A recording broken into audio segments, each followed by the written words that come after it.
ברשות מוריי ורבותיי.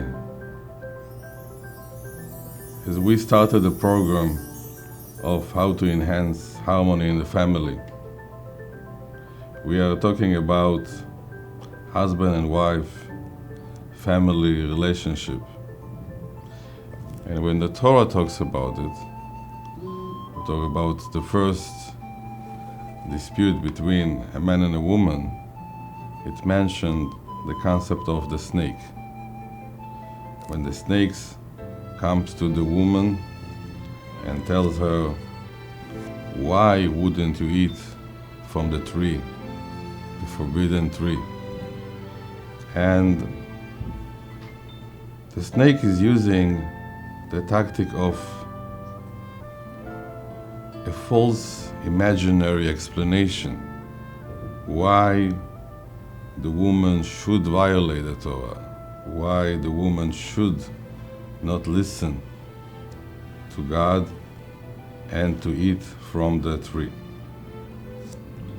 When God is asking afterwards the woman, why did she eat from the tree? She says, and the woman say, ותאמר האישה, הנחש אישיאני ואוכל.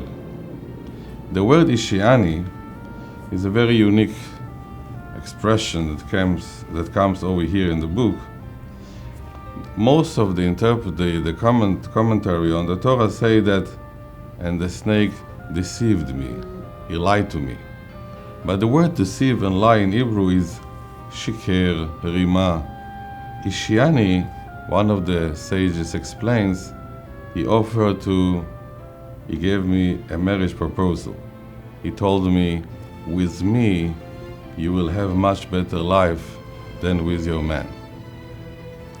Based on this understanding, we're coming to a very big obstacle in happiness in our life and generally, and in marriage life specifically, is when people are using their power of imagination to the wrong direction. The feeling that somewhere else is happier, somewhere else is nicer. As we say, the grass of my neighbor is greener, even though it doesn't have grass altogether.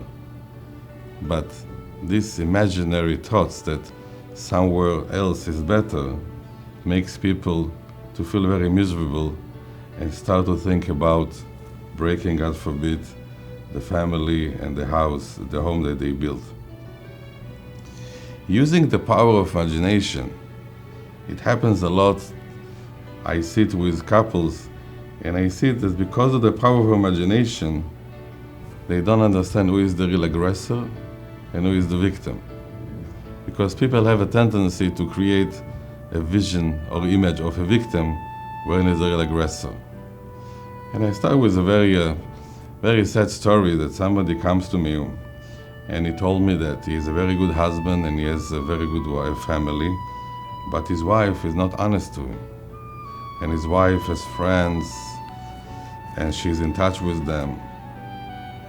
And I told him that when I spoke to him and I saw it's a lot of imagination, I told him that he has to give me a proof to make a point. So one Friday, he calls me at 2 o'clock in the afternoon and he said, Rabbi, I have the proof that my wife is not honest to me, God forbid. So I told him, what's the proof? So he said, I was sitting home, we're preparing for Shabbat, and somebody called. So I picked up the phone, and somebody spoke to me in Spanish. And I told them, I'm sorry, I don't speak Spanish.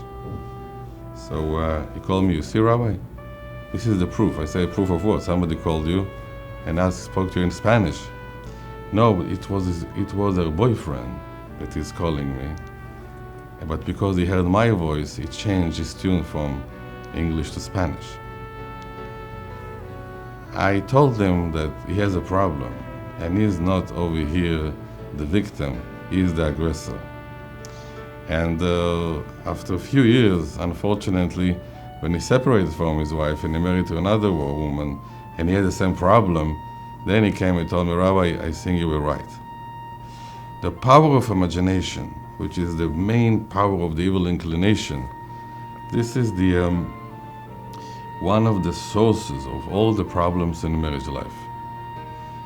Imagination can be used for good things too, and unfortunately for bad things too. When it's used in a good direction, it can give a small tent.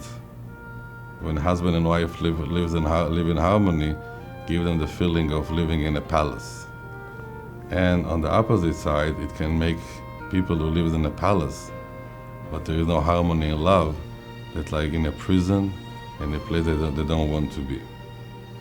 So the idea of the snake, which comes to separate husband and wife, and our Torah is very careful about it, that nobody has the right to interfere, to interrupt, to separate husband and wife, because when they're under the chuppah and in the wedding and the rabbi is blessing them, at that moment when they became one, nobody has the right to interrupt or to interfere and to make any kind of thing.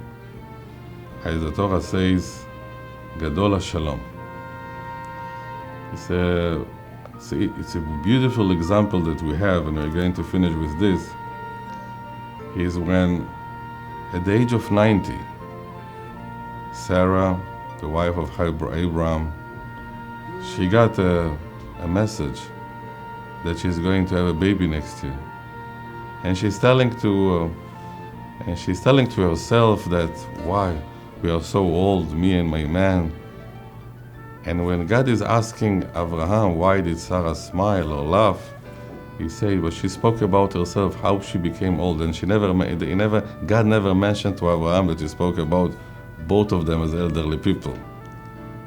And the Gemara learned from this, that even God didn't want to interfere and say something that might give Abraham a certain feeling about something negative that maybe Sarah told to him.